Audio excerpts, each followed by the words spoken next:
ہم نے تمہیں ان پر لوٹا دیا، وَأَمْدَدْنَاكُمْ بِأَمْوَالٍ وَبَنِينَ وَجَعَلْنَاكُمْ أَكْثَرَ نَفِيرًا، اور تمہیں مال اور بیٹوں سے ہم نے مدد دی اور تمہیں نفری میں ہم نے زیادہ کر دیا۔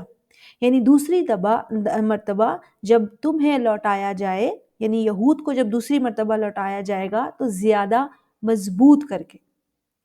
تو دوسری مرتبہ لوٹائے جانے کی نشانی یہ ہے کہ یہ لوٹنا نمبر 1 علیہم ہوگا، ان پر جنہوں نے تمہیں پہلی بار تباہ کیا تھا۔ دوسری نشانی یہ ہے کہ تم مال اور بیٹوں میں یعنی مین پاور، قوت اور طاقت میں پہلے سے زیادہ ہوگے۔ تیسری نشانی یہ ہے کہ تم نفری میں بھی، فائٹنگ گروپس میں بھی پہلے کی نسبت زیادہ ہوگے، تم نفری میں تعداد میں زیادہ بہتر ہوگے۔ اس آیت کا زیادہ تر جو مفہوم لیا جاتا ہے وہ میں ابھی ایکسپلین کروں گی، اس کے بعد ہم اس آیت پر ایک مختلف طرح سے غور کریں گے۔ زیادہ مشہور معنی یہ ہے کہ یہ پیشن گوئی بنو اسرائیل کو 2 بار فساد کرنے پر اللہ تعالیٰ کی طرف سے 2 بار سزا ملے گی، یہ پیشن گوئی ہے۔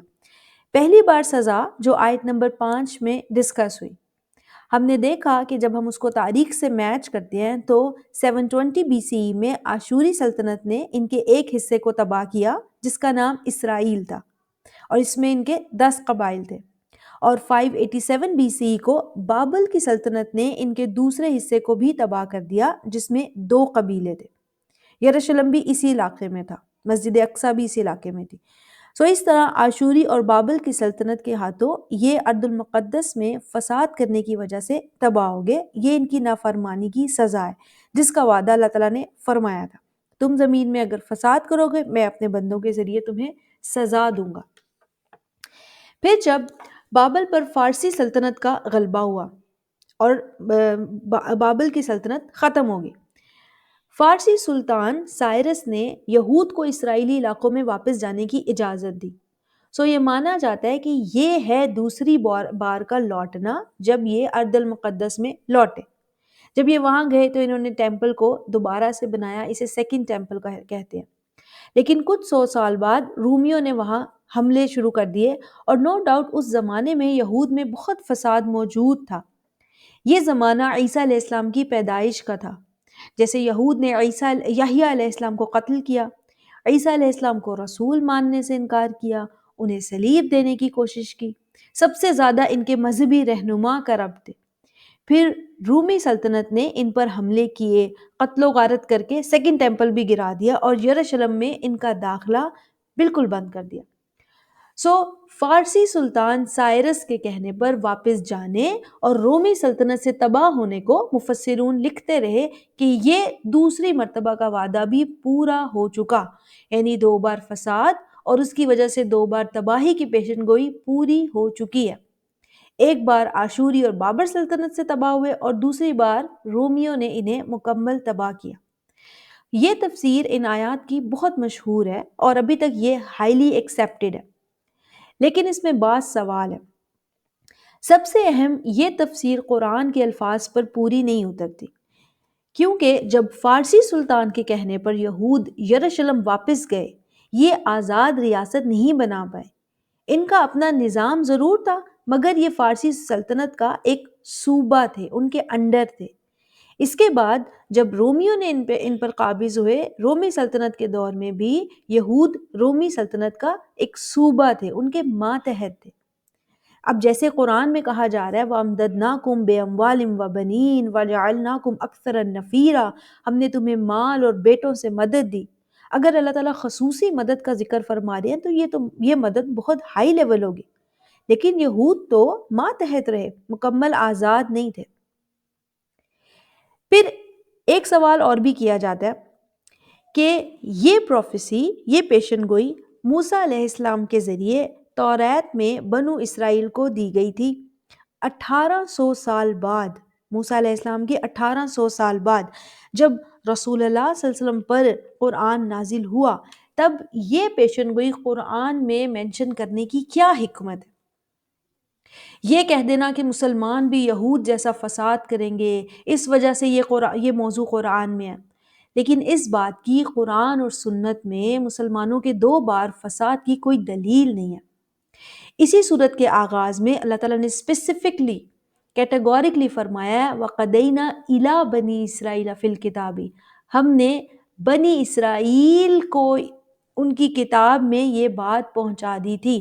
یعنی اس پروفیسی کا تعلق، پیشن گوئی کا تعلق ڈائریکٹلی الا بنی اسرائیل ہے، اللہ تعالیٰ کی طرف سے خصوصاً بنی اسرائیل کے لیے. قرآن کے الفاظ خصوصی بنی اسرائیل کی طرف اشارہ دے رہے ہیں، کہیں بھی کنائے میں مسلمانوں کی طرف اشارہ نہیں دے رہے. ایک اور سوال بھی بنتا ہے کہ اس سورت کی پہلی آیت واقعہ الاسراء کے بارے میں ہے، مکہ سے بیت المقدس کا سفر رسول صلی اللہ علیہ وآلہ وسلم، اور اس کے بعد سیکنڈ سے ایٹ تک آیات بنو اسرائیل کو دی جانے والی پیشن گوئی کے بارے میں. تو پہلی آیت کا اگلی آیات سے کیا تعلق ہے؟ واقعہ اسراء کا 1800 سال پہلے توریت میں کی گئی پیشن گوئی سے کیا تعلق بنتا ہے؟ آج کے زمانے کے بعض مفسرین کہتے ہیں کہ قرآن میں بنو اسرائیل کو دی جانے والی پیشن گوئی کا ذکر کرنے کا مقصد یہ ہے کہ اس پیشن گوئی کا پہلا حصہ آشوری اور بابل سلطنتوں کے ہاتھوں پورا ہوا تھا نزول قرآن سے قبل. دوسرا حصہ پورا ہونا ابھی باقی ہے. یہود کے دوسری بار ارض المقدس میں داخل ہونے کا تعلق، دوسری بار فساد کا تعلق 1948 میں 1948 میں فلسطین میں ان کی جبرن بننے والی حکومت سے. پہلی پیشن گوئی نزول قرآن سے پہلے یقیناً پوری ہو چکی ہے، مگر دوسری چونکہ نزول قرآن کے بعد پوری ہوگی، اس لیے اس پروفیسی کو، اس پیشن گوئی کو قرآن میں بھی شامل کیا گیا. ایک اور وجہ یہ بھی ہے کہ جب یہ صورت نازل ہوئی، یہود کو 500 سال گزر چکے تھے ان مقدس علاقوں سے نکلے ہوئے. قرآن نے الاسراء کے سفر کو اس پیشن گوئی سے جوڑ دیا. پہلی آیت الاسراء کے بارے میں ہے، سفر اسراء کے بارے میں. دوسری آیت سے بنو اسرائیل کی بات شروع ہو جاتی ہے، ان کو دی جانے والی پیشن گوئی کی بات شروع ہو جاتی ہے. ذرا سوچیں کیا تعلق ہے؟ کیا واقعہ اسراء ہونے کے بعد یہود ایک امت کے طور پر کبھی القدس میں داخل ہوئے، کبھی یہاں اپنا قبضہ جمایا یا یہاں فساد کیا؟ بالکل کیا، 1948 میں. اس کے علاوہ قرآن کے الفاظ دیکھیں، پہلی بار فساد پھیلانے اور اس کی سزا کا ذکر صرف ایک آیت میں ہے، آیت نمبر 5 میں. دوسری بار کا ذکر زیادہ ڈیٹیلڈ ہے، 2 آیات سورت کے آغاز میں آیت نمبر 6 اور 7، اور ایک آیت سورت کے آخر میں بھی ہے، آیت نمبر 104. پہلی سزا کے موقع کو اللہ تعالیٰ نے وعدو اولاہما کا ہے، پہلا وعدہ. دوسری سزا کے موقع کو اللہ تعالیٰ نے فرمایا وعدو ثانی ہما نہیں فرمایا دوسرا وعدہ، بلکہ فرمایا ہے وعد الآخرہ، آخری وعدہ، یعنی دوسری بار کا وعدہ ہی آخری وعدہ ہے. اس کے بعد یہ کبھی بھی اس زمین میں فساد نہیں پھیلا سکیں گے. اللہ تعالیٰ نے دوسری بار کا ذکر کرتے ہوئے فرمایا ثم رددنا لکم الکرۃ علیہم، پھر ہم نے تمہیں ان پر لوٹا دیا. علیہم کا معنی ہے ان پر. اب یہ ان کسے کہا جا رہا ہے؟ اس کے لیے پچھلی آیت کو دیکھنا ہوتا ہے کہ اسم ضمیر یعنی وہ، تم، اس، ان، یہ کس بارے میں بات ہو رہی ہے. یہ جاننے کے لیے اسم ضمیر کہتے ہیں ان کو، پروناؤنس. یہ جاننے کے لیے کہ پروناؤنس کس کی طرف اشارہ کر رہے ہیں، ہمیشہ گفتگو میں پیچھے دیکھنا پڑتا ہے کہ پہلے کس کی بات ہو رہی تھی. جیسے احمد آیا، اس نے کھانا کھایا، اس کس کی طرف اشارہ کر رہا ہے؟ احمد کی طرف. اسی طرح یہاں علیہم، پھر ہم تمہیں ان پر واپس لے آئے. اللہ تعالیٰ یہود سے کہہ رہے ہیں یا یہود کے بارے میں فرما رہے ہیں کہ پھر ہم تمہیں، یعنی یہود کو، ان پر واپس لے آئے. علیہم جو ہے وہ عباد لنا کی طرف اشارہ کر رہا ہے. تو یہود کو کہا جا رہا ہے پھر ہم تمہیں ہمارے بندوں پر واپس لے آئے، یعنی تم ان سے زیادہ طاقتور ہو کر لوٹو گے.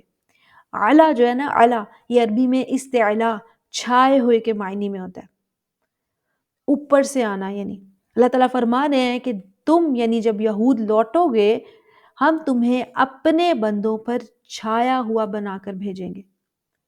اب دیکھیں تاریخ کے مطابق عباد لنا کون تھے جنہوں نے ان کو پہلی بار ختم کیا تھا؟ آشوری اور بابل میں بسنے والے اس زمانے کے لوگ۔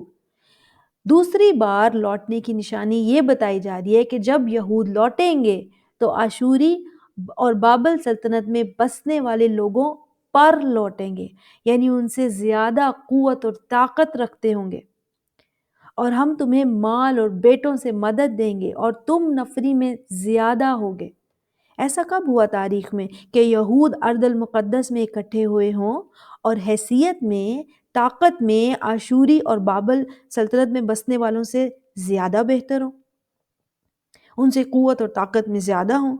ایسا کب ہوا تاریخ میں؟ کیا پرشینز کے دور میں؟ بالکل بھی نہیں، اس وقت تو یہود خود پرشینز کا ایک محکوم صوبہ تھے۔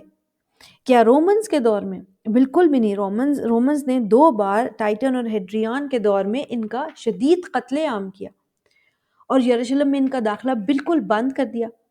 پھر 500 سال بعد مسلمان ابھرے، انہوں نے ان علاقوں پر قبضہ کر لیا۔ ایسا کب ہوا؟ ایسا 1948 میں ہوا، جب یہود کے پاس اتنی طاقت تھی کہ وہ جبراً ارض المقدس میں داخل ہوئے۔ ان کے پاس مال اور مین پاور کی کمی نہیں تھی، اور فوج نفری کا اندازہ 1948 کی جنگ سے ہی ہو جاتا ہے۔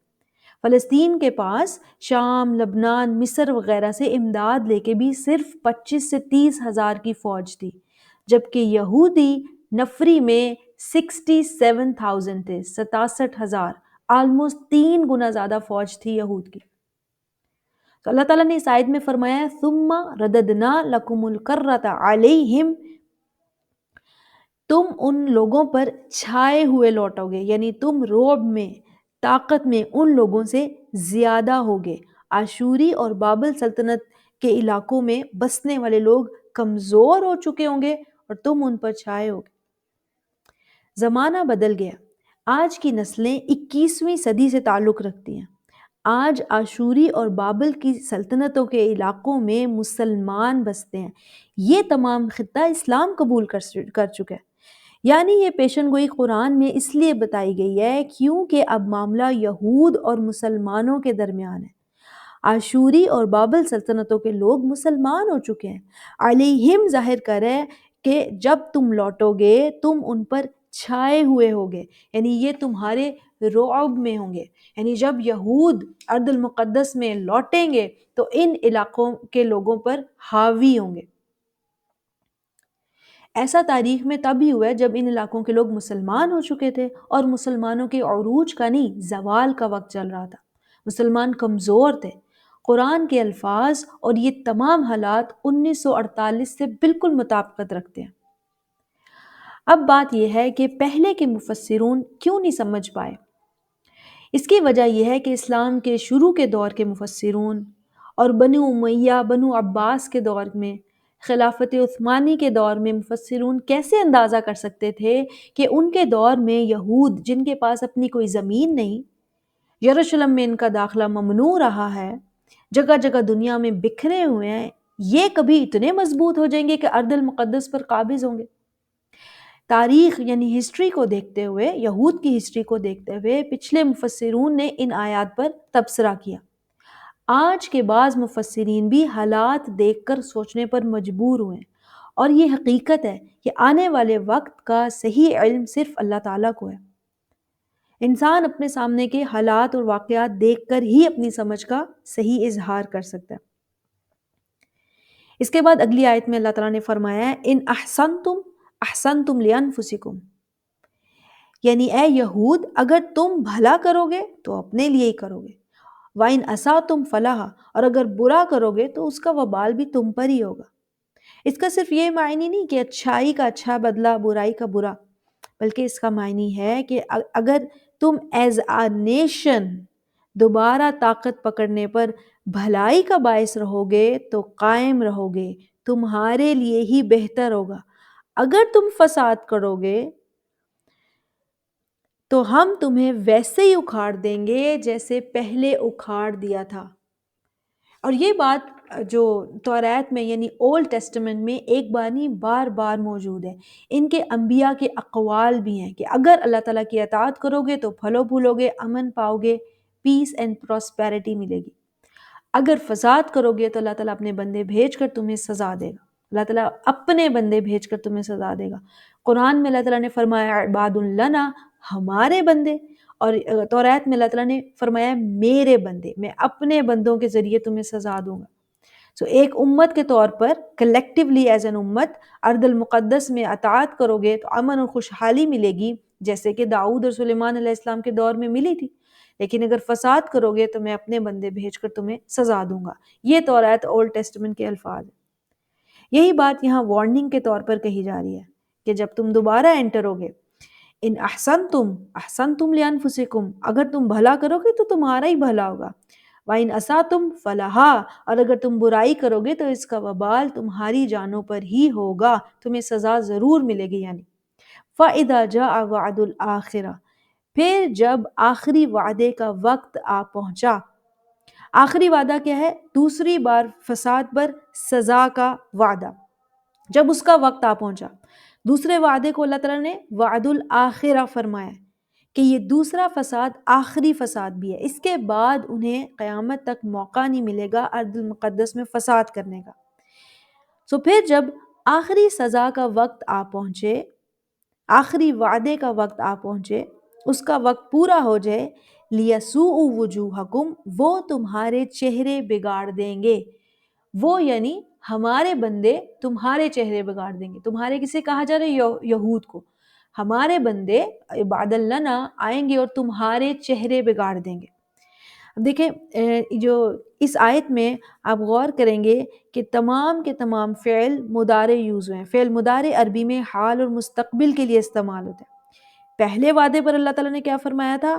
بعثنا فعل ماضی ہے آیت نمبر 5 میں. لیکن اس آیت میں دوسری سزا کے موقع پر اللہ تعالیٰ نے فعل مضارع فرمایا لیسوء وجوہکم. اس کے بعد ہے ولیدخلوا، تاکہ وہ داخل ہوں. یہ بھی فعل مضارع ہے جو حال اور مستقبل کو بتاتا ہے. ولیتبروا، یہ بھی فعل مضارع ہی ہے. سو اللہ تعالیٰ نے فرمایا فَإِذَا جَاءَ وَعْدُ الْآخِرَةِ، جب آخری وعدے کا وقت آ پہنچے گا، لِيَسُوءُ وُجُوهَكُمْ، تاکہ وہ تمہارے چہرے بگاڑ دیں. یعنی ہم اپنے بندے بھیجیں گے تاکہ وہ تمہارے چہرے بگاڑ دیں. یہ پہلی جوابی کارروائی ہے یہود کے خلاف. چہرے کا بگڑنا مجازی معنی میں، حقیقی معنی میں نہیں ہے. یعنی دنیا کے سامنے تمہارا چہرہ بگاڑ دیں گے، تمہیں بے نقاب کر دیں گے، تمہارا اصل چہرہ ظاہر کر دیں گے. یعنی جو یہود نے جیسے انٹرنیشنل میڈیا کے ذریعے خود کو مظلوم ثابت کرنے کی بہت کوشش کی، اپنا اصل چہرہ چھپانے کی کوشش کی، اپنا سیلف ڈیفینس کیا، مگر دنیا کے سامنے ان کا ریئل فیس ایکسپوز ہوتا جا رہا ہے. کیسے وہ بچوں اور عورتوں پر ظلم کرتے ہیں، لوگوں کو بھوک سے مار رہے ہیں، قتل و غارت کرتے ہیں. یہ سب لیسوء وجوہکم ہے، وہ تمہارے چہرے بگاڑ دیں گے. وَلِيَدْخُلُوا الْمَسْجِدَ كَمَا دَخَلُوهُ أَوَّلَ مَرَّةٍ، اور وہ مسجد میں داخل ہوں گے جیسے پہلے داخل ہوئے تھے. تو یاد رکھیں یہ نسلوں کی طرف اشارہ ہے، یعنی وہی جنہوں نے تمہیں پہلی بار سزا دی تھی وہی دوبارہ مسجد میں داخل ہوں گے. اب کی بار وہ آشوری اور بابل سلطنتوں کی نسلیں ہوں گی جو مسلمان ہو چکی ہیں. اور مسجد کون سی مسجد کی طرف اشارہ ہے؟ پہلی آیت میں الاسراء کے سفر میں رسول اللہ صلی اللہ علیہ وسلم کو کس مسجد کی طرف پہنچایا گیا تھا؟ مسجد الاقصی. اسی کی طرف اشارہ ہے کہ مسلمان پھر سے مسجد میں داخل ہوں گے انشاءاللہ. رسول اللہ صلی اللہ علیہ وسلم کا سفر جو مسجد اقصی کی طرف تھا، اور یہاں پھر سے مسجد اقصی میں داخل ہونے کا ذکر بہت بڑا تعلق ہے کہ امت رسول کی ہی بات ہو رہی ہے. پہلے آیت میں رسول اللہ صلی اللہ علیہ وسلم کو وہاں پہنچایا گیا، اور اب امت کی بات ہو رہی ہے کہ وہ بھی مسجد میں داخل ہوں گے. سو یہاں پہلی اور بعد میں آنے والی آیات اکٹھی ہو گئی ہیں. رسول اللہ صلی اللہ علیہ وسلم کے سفر کا اور ان آیات کے اکٹھے ہونے کا کوئی تو تعلق ہے، اور وہ تعلق یہی ہے کہ دوسری پیشن گوئی، دوسری سزا یہود کو مسلمانوں کے ہاتھوں ملے گی. اس کے بعد آیت میں ہے وَلِيُتَبِّرُوا مَا عَلَوْا تَتْبِيرًا، اور جو کچھ بھی اعلیٰ اور بلند ہوگا وہ اسے ہلاک کر دیں گے، تباہ کر دیں گے۔ یعنی ظلم کے نظام بہرحال ختم ہو ہی جاتے ہیں، اور یہ اللہ تعالیٰ کا وعدہ ہے۔ یہ سورۃ الاسراء کا آغاز تھا، جو واقعہ اسراء اور بنو اسرائیل کو دی جانے والی پیشن گوئی کو ڈسکس کر ہے۔ اس کے بعد اس سورت کا درمیانی حصہ مسلمانوں کی تربیت کے بارے میں ہے، امت مسلمہ کی انفرادی اور اجتماعی تربیت۔ سورۃ الاسراء کے آخری حصے میں آپ دیکھیں گے کہ یہی موضوع، یہی پیشن گوئی دوبارہ دہرائی جا رہی ہے۔ سورۃ الاسراء کا آغاز اور اختتام بار بار یہود کو دی جانے والی پیشن گوئی کی طرف اشارہ کر ہے۔ سورۃ الاسراء کی آیت نمبر 103 میں پھر سے بنو اسرائیل کا ذکر ہے، اور بنو اسرائیل کے ساتھ فرعون کا ذکر بھی ہے۔ اور آیت نمبر 104 میں اللہ تعالیٰ نے فرمایا وَقُلْنَا مِن بَعْدِهِ لِبَنِي اسرائیل، اور اس کے بعد یعنی فرعون کے غرق ہونے کا ذکر چل رہا تھا آیت نمبر 103 میں۔ فرعون کے بعد ہم نے بنی اسرائیل سے کہا، کیا کہا؟ اسکن الارض، زمین میں سکونت اختیار کرو۔ اللہ تعالیٰ نے فرعون کے غرق ہونے کے بعد بنو اسرائیل کو کس زمین کی طرف ہجرت کرنے کا کہا تھا؟ ارض المقدس کی طرف۔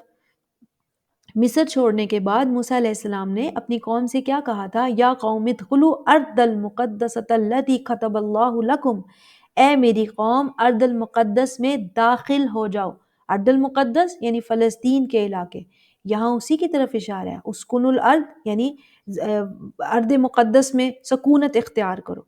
تو فرعون کے بعد ہم نے بنی اسرائیل سے کہا کہ اس زمین کو اپنا مسکن بناؤ، یعنی یہ پہلی بار یہود کا ارض المقدس میں داخل ہونے کی طرف اشارہ ہے۔ پہلی بار داخل ہوئے یوشع بن نون کے ساتھ، پھر آہستہ آہستہ ریاست بنی، فلسطین کے علاقے ان کے انڈر تھے۔ داؤد علیہ السلام کا اور سلیمان علیہ السلام کا شاندار دور گزرا۔ اس کے بعد ان کی نسلوں میں گراؤ آتا چلا گیا، انہوں نے ارض المقدس میں فساد کیا۔ اللہ تعالیٰ نے آشوری اور بابل سلطنتوں کے ہاتھوں انہیں سزا دی۔ یہ تمام ڈسکشن ہم نے آیت نمبر 5 میں سمجھی تھی۔ آیت 104 میں ارض المقدس میں پہلی بار داخل ہونے کا ذکر ہو رہا ہے، وَقُلْنَا مِن بَعْدِهِ لِبَنِي إِسْرَائِيلَ اسْكُنُوا الْأَرْضَ۔ اس کے بعد آیت میں فرمایا ہے فَإِذَا جَاءَ وَعْدُ الْآخِرَةِ، پھر جب آخری وعدے کا وقت آ گیا، جِئْنَا بِكُمْ لَفِيفًا، ہم تمہیں لفیف بنا کر لے آئے۔ لفیف ہونے کی کیفیت آپ اس مثال سے سمجھ سکتے ہیں، جیسے ٹراپیکل رین فارسٹ ہوتے ہیں، بہت زیادہ سبزے والے، بڑے بڑے درخت، چھوٹے چھوٹے درخت، بیلیں درختوں پر چڑھی ہوئی۔ یہ تمام چھوٹے بڑے درخت اور بیلیں اگر آپ اوپر سے دیکھیں گے، اوپر کی طرف دیکھیں گے تو آپ کو ہر شے آپس میں گتھم گتھا جڑی ہوئی محسوس ہوگی۔ سمجھنا مشکل ہے کہ کون سا حصہ درخت ہے اور کون سی بیل، اس کو لفیف ہونا کہتے ہیں۔ سورۃ النبا میں بھی اس لفظ کا ذکر ہے وَجَنَّاتٍ الْفَافًا، لش گرین گارڈنز۔ لیکن یہ تمام سبزہ اوپر سے چاہے کتنا ہی مکسڈ اپ ہو، سب کی جڑیں مختلف ہیں۔ یہاں یہود کے بارے میں اللہ تعالیٰ نے فرمایا ہے کہ جب دوسرے وعدے کا وقت آئے گا، جِئْنَا بِكُمْ لَفِيفًا، ہم تمہیں ایسے اکٹھے کریں گے کہ تم ظاہری طور پر مکسڈ اپ ہوگے، مگر تمام کے تمام مختلف اوریجن سے تعلق رکھتے ہوں گے۔ کوئی امریکن جیو ہے، کوئی یورپین جیو ہے، کسی کے باپ دادا رشینز تھے۔ ہزاروں سال دنیا میں جگہ جگہ بکھرنے کے بعد جب یہ ارض المقدس میں اکٹھے ہوں گے تو کوئی دنیا کے کسی خطے سے تعلق رکھتا ہوگا، کوئی کسی دوسرے کانٹیننٹ سے۔ لفیف یعنی بظاہر all mixed up but belongs to different origins and different places۔ تو اب غور کریں کہ آیت کے مطابق جب یہ پہلی بار داخل ہو رہے ہیں تو ایز اے ہول نیشن بنی اسرائیل بن کر داخل ہو رہے ہیں، اور دوسری بار داخل ہونے پر لفیف ہیں، لفیف مختلف جگہوں سے مختلف روٹس سے اکٹھے ہوئے۔ تو جو مفسرون مانتے تھے کہ یہ دونوں پیشن گوئیاں پوری ہو چکی ہیں، وہ آیت نمبر 104 میں وعد الآخرہ کو قیامت کہہ کر ایکسپلین کرتے ہیں۔ لیکن آپ یہ بات نوٹ کر لیں کہ پورے قرآن میں وعد الآخرہ کا لفظ صرف 2 مرتبہ ہے، اور صرف سورۃ الاسراء میں موجود ہے، ایک آیت نمبر 7 میں اور ایک آیت نمبر 104۔ دونوں بار آیات میں بنو اسرائیل کا ذکر چل رہا ہے۔ اس کے علاوہ آیت نمبر 7 میں بھی دوسری پیشن گوئی انہی الفاظ سے بیان کی گئی ہے، سیم ورڈز ہیں۔ آیت نمبر 7 میں بھی اللہ تعالیٰ نے فرمایا فَإِذَا جَاءَ وَعْدُ الْآخِرَةِ، آیت 104 میں بھی بالکل سیم الفاظ ہیں فَإِذَا جَاءَ وَعْدُ الْآخِرَةِ، اور دونوں آیات میں بنو اسرائیل کا ہی ذکر چل رہا ہے۔ تو قرآن کے مطابق بنو اسرائیل جب ارض المقدس میں دوسری بار لوٹیں گے، ایک نشانی کیا ہے؟ پہلی نشانی انہی لوگوں پر لوٹیں گے جن کی نسلوں نے انہیں یہاں سے نکالا تھا۔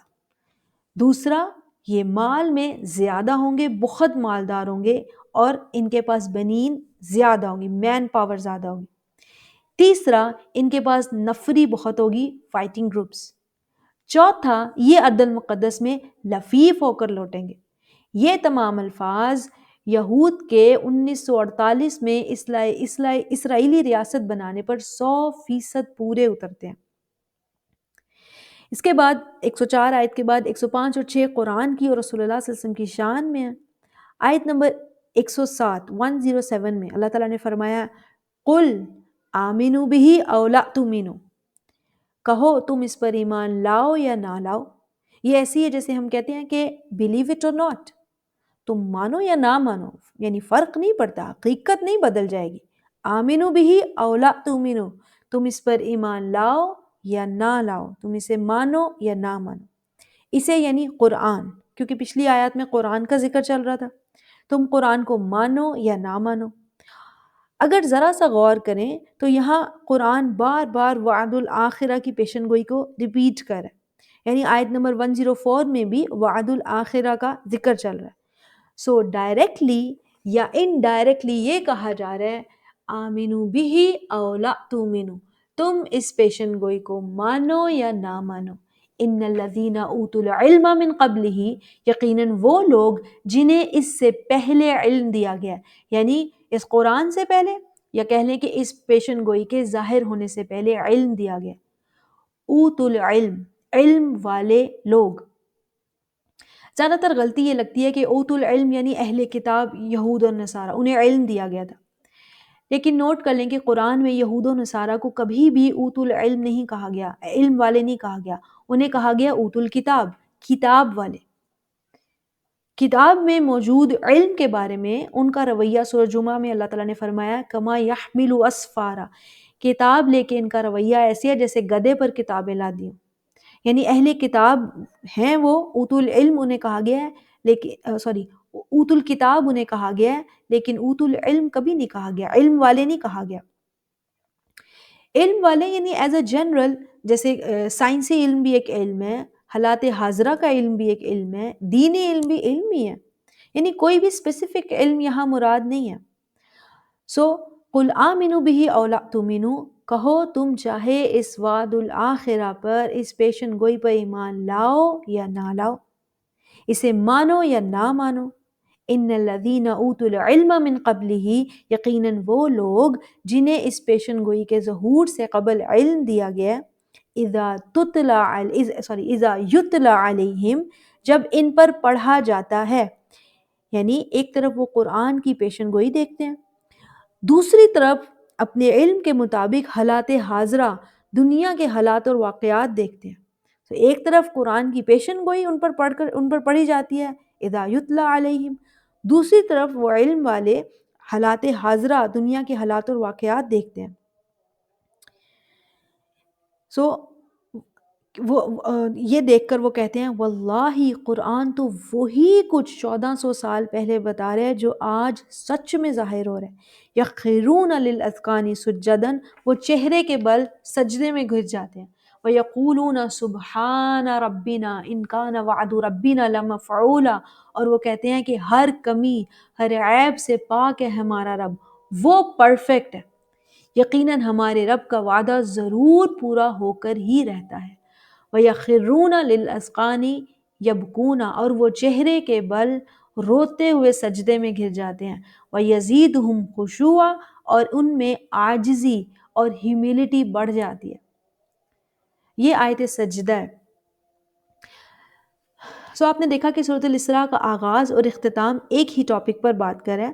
ابتدائی آیات اور آخری آیات میں بنو اسرائیل کا ذکر ہے، اسرائیلی ریاست کے قیام کی پیشن گوئی کا ذکر ہے، قرآن کا ذکر ہے۔ اور اس صورت کا درمیانی حصہ امت مسلمہ کی انفرادی اور اجتماعی تربیت پر بات کر ہے، یعنی جب وعد الآخرہ کا وقت آئے اہل ایمان کو اپنی تربیت میں کن کن خصوصیات پر زیادہ محنت کرنی چاہیے۔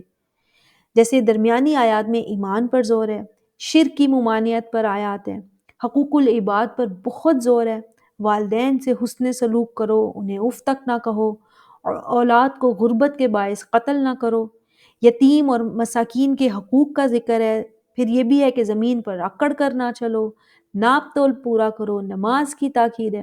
یعنی سورۃ الاسراء کا درمیانی حصہ واضح طور پر رہنمائی کرے کہ امت مسلمہ کیسے انفرادی اور اجتماعی طور پر بہتر ہو، انڈیویجولی بھی اور سوسائٹی لیول پر بھی، تاکہ جب وعد الآخرہ کا وقت آئے بنو اسرائیل زمین پر فساد پھیلائیں، ایسے میں امت مسلم ایمان اور عمل میں مضبوط ہو۔ سورۃ الاسراء کا آغاز سبحان سے ہے، اللہ تعالیٰ کی تسبیح سے، کہ اللہ تعالیٰ پرفیکٹ ہے اپنی حکمت میں، اس کا ہر فیصلہ کمی اور عیب سے پاک ہے، اس کا علم جو ہے کسی بھی قسم کی کمی سے پاک ہے، فلالیس ہے۔ اللہ تعالیٰ کی تسبیح کے بعد واقعہ اسراء کا ذکر ہے، جو اللہ تعالیٰ کی باکمال قدرت کا بھی ثبوت ہے کہ وہ اپنے بندے کو یہ سفر کرا سکتے ہیں۔ پھر اسرائیلی ریاست کے قیام کی پیشن گوئی کا ذکر ہے، اسے قرآن میں وعد الآخرہ کہا گیا۔ اس صورت کا اختتام حمد پر ہے، سورۃ الاسراء کا، وَقُلِ الْحَمْدُ لِلَّهِ، کہو کل حمد کل ثنا، ہر طرح کی تعریف اللہ تعالیٰ کے لیے۔ الحمدللہ کیوں کہا جاتا ہے؟ جب کوئی کام مکمل ہوتا ہے ہم کہتے ہیں الحمدللہ۔ اللہ تعالیٰ نے صورت میں مرحلہ وعد الآخرہ، پیشن گوئی جو آنے والے حالات کی طرف اشارہ دے رہی ہے، اسے مکمل طور پر بیان کر دیا اور فرمایا وَقُلِ الْحَمْدُ اور کہو الحمدللہ۔ اس پیشن گوئی کا بیان مکمل ہوا۔ سورۃ الاسراء مرحلہ وعد الآخر ہے، جو بتا رہی ہے کہ اسرائیلی ریاست کا قیام ہوگا اور یہ دوسری بار ارض المقدس میں فساد کا باعث بنیں گے، اور واضح طور پر یہ قیام نزول قرآن کے بعد ہوگا، تبھی اس پیشن گوئی کو قرآن میں ذکر کیا گیا۔ ساتھ ہی یہ صورت امت مسلمہ کو رہنمائی دیتی ہے کہ ایسے وقت میں انہیں اپنی تربیت کیسے کرنی ہے۔ سورۃ الاسراء ختم ہوئی، اس کے بعد سورۃ الکہف ہے۔ سورۃ الکہف کو آپ مرحلہ بأس شدید کہہ سکتے ہیں، اللہ تعالیٰ کے دشمنوں کے خلاف کارروائیوں کا دور۔ اس لیے سورۃ الکہف کے بالکل آغاز میں اللہ تعالیٰ نے فرمایا لِيُنذِرَ بَأْسًا شَدِيدًا مِن لَدُنْ، یہ قرآن وارن کرتا ہے بأس شدید، سخت سزا، انٹینس پنشمنٹ کے بارے میں، جو ڈائریکٹلی اللہ تعالیٰ کی طرف سے ہوگی۔ کس کے لیے ہوگی؟ اللہ کے نیک بندوں کے لیے نہیں، اللہ تعالیٰ کے دشمنوں کے لیے۔ سورۃ الاسراء مرحلہ کیا ہے؟ وعد الآخرہ، اسرائیلی ریاست کے قیام کی پیشن گوئی کا ذکر، اور سورۃ الکہف کیا ہے؟ مرحلہ بأس شدید۔ یہ ہے ان دونوں صورتوں میں تعلق، اسرائیلی فساد کے خلاف کارروائیوں کے دور، اس کے بارے میں گائیڈ کرتی ہے یہ صورت۔ اللہ تعالیٰ نے اسے فرمایا بأسً شدید من لدن، سخت سزا جو ڈائریکٹلی اللہ تعالیٰ کی طرف سے ہوگی۔ یہ دجالی دور ہوگا، اس وقت یہ وقت اہل ایمان کے لیے بہت مشکل ہوگا۔ فتنوں اور فساد کے مقابل اپنے ایمان کو مضبوطی سے تھامے رکھنا ہوگا۔ یہ کیسے ہوگا؟ اس کے لیے رہنمائی سورۃ الکہف دیتی ہے۔ سورۃ الاسراء بیان کریے وہ وقت جب ریاست اسرائیل کا قیام ہوگا، ایسے میں مسلمانوں کو اپنی کیا تربیت کرنی ہے۔ سورۃ الکہف بیان کرتی ہے وہ وقت جب ریاست اسرائیل کا زوال شروع ہو جائے گا، اللہ تعالیٰ کی طرف سے اس کے بندے اسرائیلی فساد کے خلاف کھڑے ہوں گے۔ تو ایسے مشکل وقت میں امت مسلمہ کو کیا رہنمائی چاہیے، اس کا بیان سورۃ الکہف میں ہے۔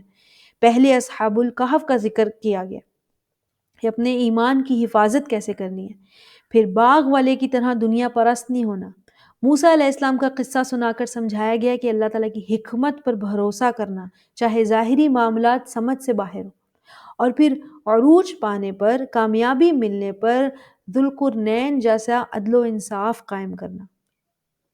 تو ایک اور بات نوٹ کر لیں کہ سورۃ الاسراء میں پہلی پیشن گوئی پورے ہونے پر اللہ تعالیٰ نے سزا کا ذکر فرمایا اور فرمایا بعثنا علیکم عبادا لنا اولی بأس شدید۔ اللہ تعالیٰ نے ارض المقدس میں پہلی بار اسرائیلی فساد کو اپنے بندوں کے ذریعے ختم کیا۔ کون سے بندے؟ جو بأس شدید والے تھے، ان سخت سزا دینے والے۔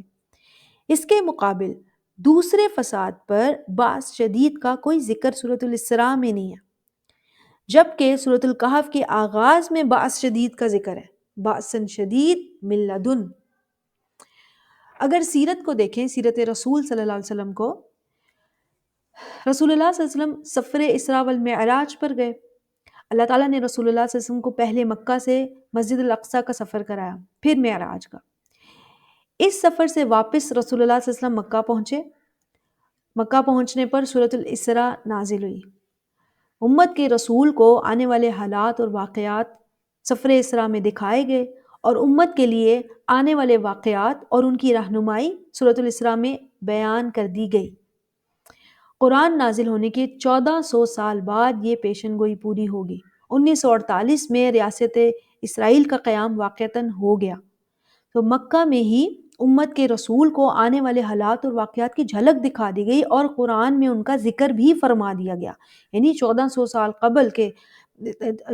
سال قبل ہی ایکسپلین کر دیا گیا۔ پھر اس واقعے اسراء والمعراج کے کچھ عرصے بعد رسول اللہ صلی اللہ علیہ وسلم مکہ سے مدینہ تشریف لے گئے۔ مدینہ کے حالات مکہ کے حالات سے بالکل مختلف تھے۔ وہاں جا کر اللہ تعالیٰ کے دشمنوں کے خلاف کارروائیوں کا آغاز ہو گیا۔ ہجرت مدینہ کے بعد مرحلہ باس شدید کا آغاز ہوا۔ یہ سیرت بھی ہمیں یہی سبق دے رہی ہے۔ پہلے غزوہ بدر ہوا، پھر غزوہ احد ہوا، احزاب، فتح مکہ ہوا، غزوہ تبوک، اس کے علاوہ خیبر کی جنگ بھی فتح مکہ سے قبل ہوئی۔ رسول اللہ صلی اللہ علیہ وسلم کے بعد بھی یہ مرحلہ باس شدید چلتا رہا، اللہ تعالیٰ کے دشمنوں کے خلاف کارروائیاں، یہاں تک کہ ایک عالمی اسلامی ریاست وجود میں آ گئی، ختم ہوگی۔ سورۃ الاسراء اور سورہ کہف مل کر اشارہ دے رہی ہیں دوسری عالمی اسلامی ریاست بننے کا، جس کا پہلا قدم ہے ریاست اسرائیل کا قیام القدس میں اور وہاں یہود کا فتنہ و فساد، اور دوسرا قدم ہے امت مسلمہ کا ان کے خلاف باس شدید کا آغاز کرنا، ان کے خلاف کارروائیوں کا آغاز کرنا۔ بالکل جیسے سیرت رسول میں واقعہ اسراء والمعراج کے بعد ہجرت مدینہ جہاں سے مرحلہ باس شدید شروع ہوا اور عالمی اسلامی ریاست بننے تک چلتا رہا۔ اسی طرح سورۃ الاسراء کے بعد قرآن میں سورہ کہف ہے جو مرحلہ باس شدید میں مسلمانوں کی رہنمائی کر رہی ہے۔ سورہ کہف کے بعد قرآن میں سورہ مریم ہے جس میں عیسیٰ علیہ السلام کی پیدائش کا ذکر ہے۔ سورہ کہف دجالی دور میں رہنمائی کرتی ہے، جب عیسیٰ علیہ السلام کا ظہور ہوگا وہ دجال کو ختم کر دیں گے، دجالی دور ختم ہو جائے گا۔ اسی طرح سورۃ الکہف کے بعد سورہ مریم ہے جس میں عیسیٰ علیہ السلام کی پیدائش کا ذکر ہے۔ سورۃ الاسراء ایک عالمی اسلامی ریاست بننے کا پہلا مرحلہ ہے اور اس وقت کے لیے رہنمائی دیتی ہے۔ سورہ کہف دوسرا مرحلہ ہے، دجالی فتنوں فساد کے خلاف مسلمانوں کو رہنمائی دیتی ہے۔ سورہ مریم تیسرا مرحلہ ہے جو عیسیٰ علیہ السلام کے ظہور کی طرف اشارہ دیتی ہے۔ وآخر دعوانا ان الحمد للہ رب العالمین۔ السلام علیکم ورحمۃ اللہ وبرکاتہ۔